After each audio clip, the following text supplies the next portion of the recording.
So this is the Bat Cave. It's a dangerous cave forever. You cannot come alone over there. You need assistance here. Oh, Badur. Oh my gosh. Scary. So I'm going to Bat Cave and it's famous for Badur and it's a little bit scary. So I need a torchlight because it's so. इधर से जाना पड़ेगा? No, आप आने के time में लेकिन नहीं सकते। Oh. ব্যাট কেভ, যাকে স্থানীয়ভাবে চ্যামেরো গুফা বলা হয়, নেপালের পোখারা শহরে অবস্থিত একটি প্রাকৃতিক চুনাপাথরের গুহা, যা 1980-এর দশকের শুরুতে স্থানীয় মানুষের দ্বারা আবিষ্কৃত হয় এবং পরে একটি জনপ্রিয় পর্যটন স্থানে পরিণত হয়।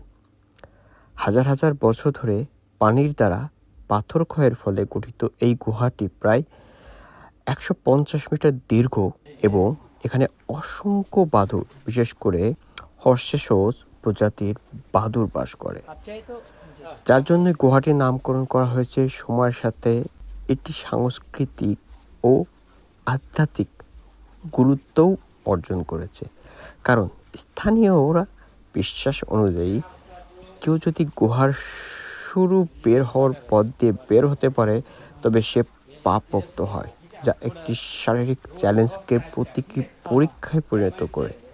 এছাড়া গুহার ভিতরে হিন্দু দেবদেবীর খোদাই রয়েছে, যা প্রাকৃতিক সৌন্দর্যের সাথে ধর্মীয় ঐতিহ্যের মিশ্রণ ঘটায়। তবে সাবধান, গুহার ভিতরে বাদুড়ের হঠাৎ করে আপনার উড়ে যাওয়াটা আপনার গা ছমছম করবে। অনেক সময় দেখা যাচ্ছে আপনি ভয়তে পড়ে গেলে আপনি হতাহতের শিকার হতে পারবেন। যদিও এটি একটি জনপ্রিয় পর্যটন স্থান, গুহাটি অন্ধকার, পিচ্ছিল এবং চলাচলের জন্য কিছুটা কঠিন, তাই এটি একদিকে রোমাঞ্চকর আবার ঝুঁকিপূর্ণ।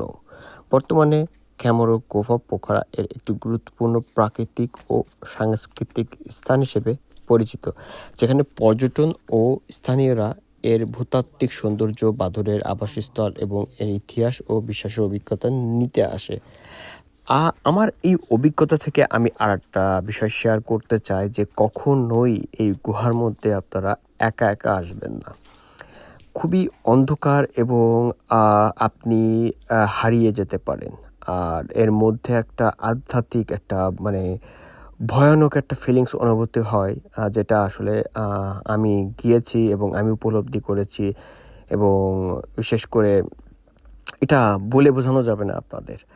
আমার কাছে যেটা মনে হয়েছে যে এই গুহার মধ্যে এক ধরনের মানুষ আসে যারা কালো জাদু করতে পছন্দ করে, কারণ আমি ওই গুহার মধ্যে কিছু আমার চোখে পড়েছে যে পাথর দিয়ে, তারপর কাপড় দিয়ে মুড়িয়ে বলা হয় না দড়ির মতো আর গিট মেরে রাখে, এরকমও আমি দেখেছি। আসলে আমার সাথে যে আমার যে ট্যাক্সি ড্রাইভার ভাই ছিলেন, উনি খুবই ভালো মানুষ।